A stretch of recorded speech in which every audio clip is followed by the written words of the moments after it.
Bom dia, jovens irmãos e irmãs. Hoje vamos conversar um pouco sobre desencarnados, cadáveres astrais, cascões astrais. Base, de modo especial, o que nos é transmitido pela alta magia do final do século XIX e pela teosofia. A princípio é importante que tentemos compreender como está organizada nossa estrutura integral, nossa estrutura biopsicoenergética. Em linhas gerais, podemos dizer que cada um de nós, cada ser humano, possui, além do corpo físico, a estrutura mais densa através da qual nossa consciência, nosso espírito se movimenta, outros corpos. Cada escola iniciática, cada escola espiritualista, filosofia esotérica vai atribuir nomes a esses corpos, a cada um desses corpos. Alguns termos se aproximam, outros se distanciam. Basicamente, eu procuro reuni-los sobre os seguintes nomes: o corpo físico, o mais denso, com o qual estamos mais habituados; o duplo etérico, que é um corpo energético. A estrutura atômica desse corpo vibra de modo mais acelerado, mais rápido, consequentemente ele é bem mais difícil de ser percebido, mas ele é praticamente uma cópia do nosso corpo mais denso, tá? Vibrando ainda mais rápido que o duplo etérico, nós temos aí o corpo astral inferior, que seria o corpo das emoções, o corpo que agrega emoções e desejos mais densos, mais ligados à matéria. Após o corpo astral inferior, nós temos o corpo astral superior, que seria a estrutura energética de nossa constituição integral, que agrega nossas emoções e desejos mais altruístas, mais elevados, mais desprendidos, tá? Após o corpo astral superior, o corpo mental concreto, que é o corpo que está preocupado às questões de sobrevivência, trabalho, tá? E o corpo mental abstrato, que é, digamos assim, um corpo filosófico. Todas essas estruturas, cada uma dessas estruturas, na verdade, estando interligadas intimamente, são veículos daquilo, da única coisa que de fato é espiritual. A centelha que nos anima, aquilo que realmente somos, o eu verdadeiro. Resumindo o exposto, nós que somos entes espirituais, de fato, possuímos veículos através dos quais nos expressamos. Esses veículos são o corpo físico, o duplo etérico, o corpo astral inferior, o corpo astral superior, o corpo mental concreto e o corpo mental abstrato. Da mesma forma que temos esses corpos como veículos, nós transitamos simultaneamente em planos correspondentes a cada um desses corpos. Um plano físico, tridimensional, um plano etérico, um plano astral, um plano mental e um reino espiritual, nossa verdadeira, primeira e última morada, eterna morada em realidade.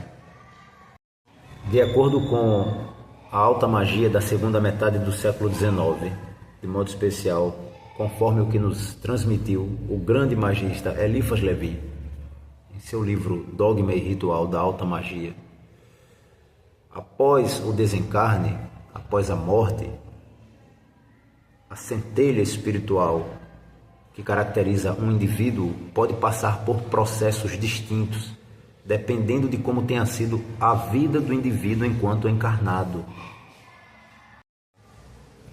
conforme tenha vivido, mais ou menos apegado à matéria, livre ou dependente de alguma substância, objeto ou valor,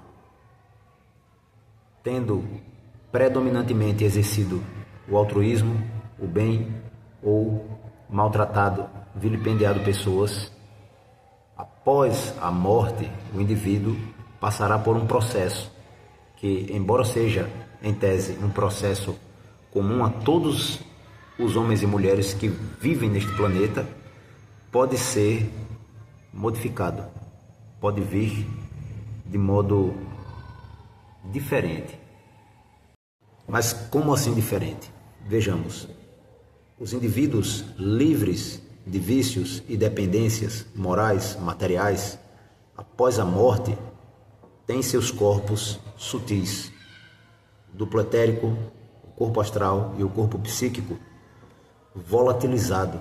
Os corpos se diluem muito rapidamente, como se fossem um incenso, e a centelha espiritual está livre para passar por outros processos.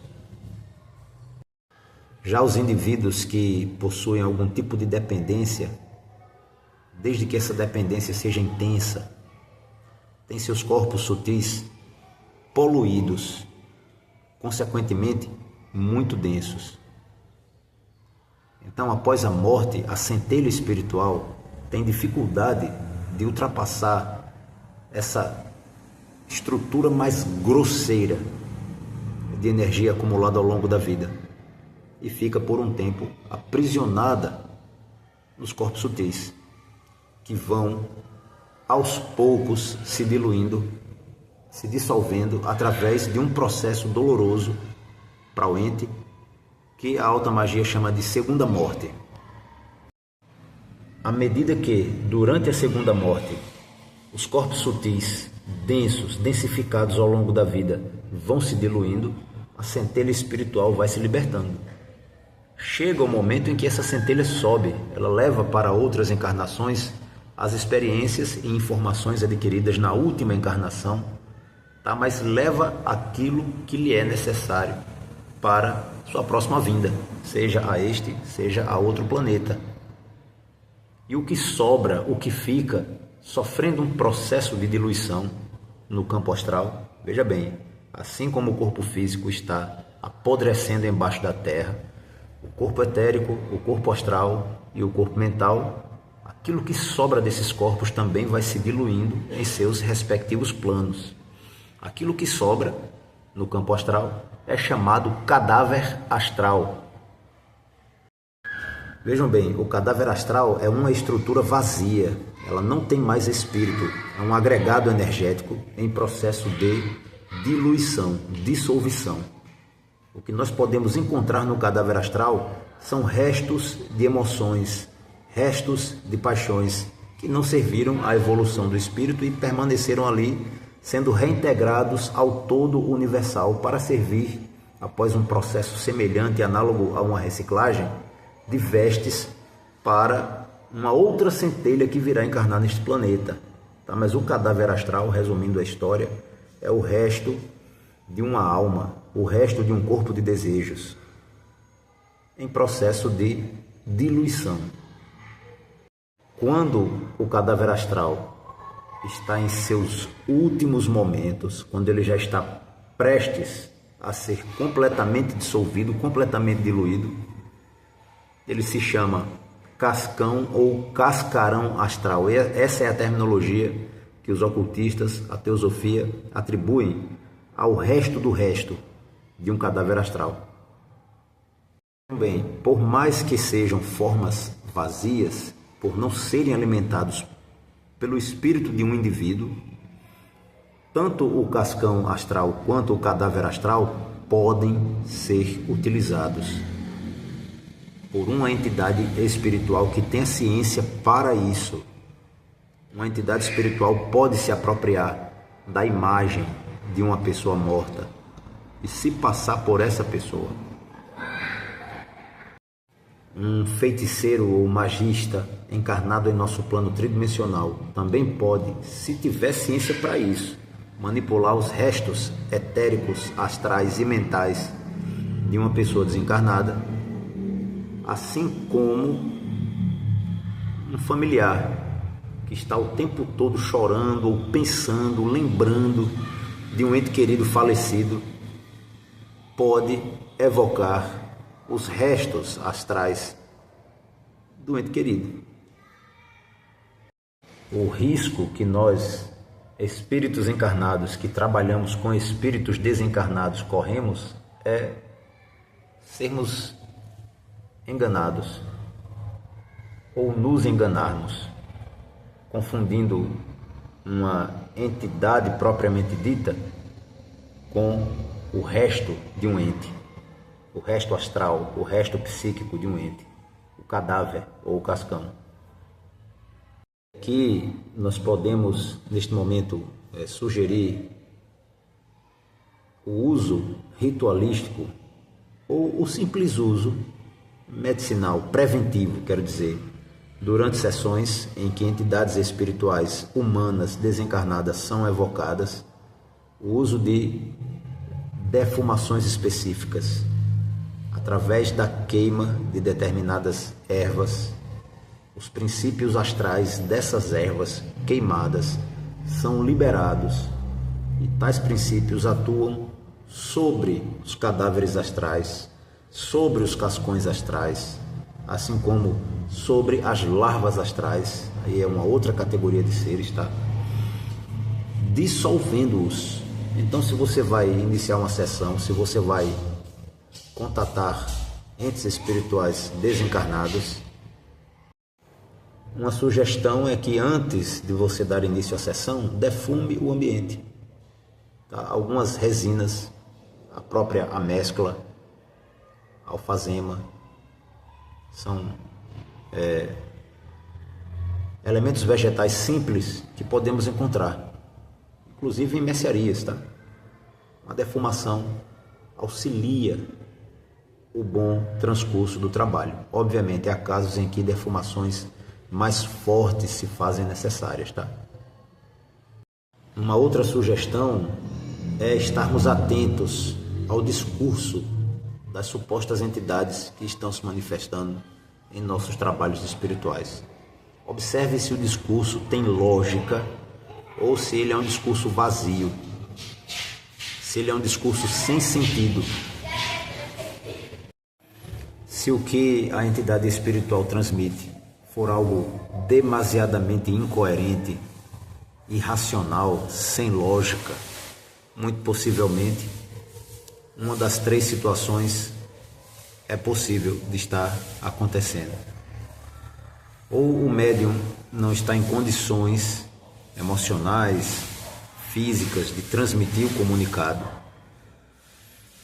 ou a entidade que está se manifestando é um espírito zombeteiro, brincalhão, ou o médium está interagindo não com um espírito de fato, mas com os restos de pensamentos que transitaram pelo corpo mental do desencarnado, corpo já em decomposição, assim como o médium está interagindo com restos de corpos astrais, de corpos emocionais.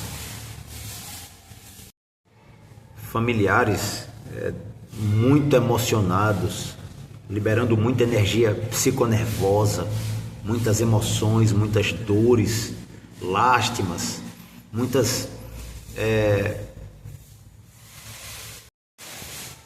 memórias e lembranças podem estar gerando também uma forma pensamento. Eles podem estar plasmando nos planos sutis, no plano etérico, no plano astral, uma imagem do falecido. Se essa imagem for alimentada por descargas emocionais muito intensas e constantes, ela vai adquirir por um certo tempo uma consistência sutil. E essa consistência também pode ser captada por um médium inexperiente que a tome como um espírito de fato, tá? Mas não é nada mais que uma forma pensamento. Daí a importância de estudarmos muito e de praticarmos de modo especial sob a supervisão de alguém mais experiente, um professor, um mestre, um sacerdote, justamente para evitarmos esse tipo de problema. Até breve, logo mais conversamos novamente.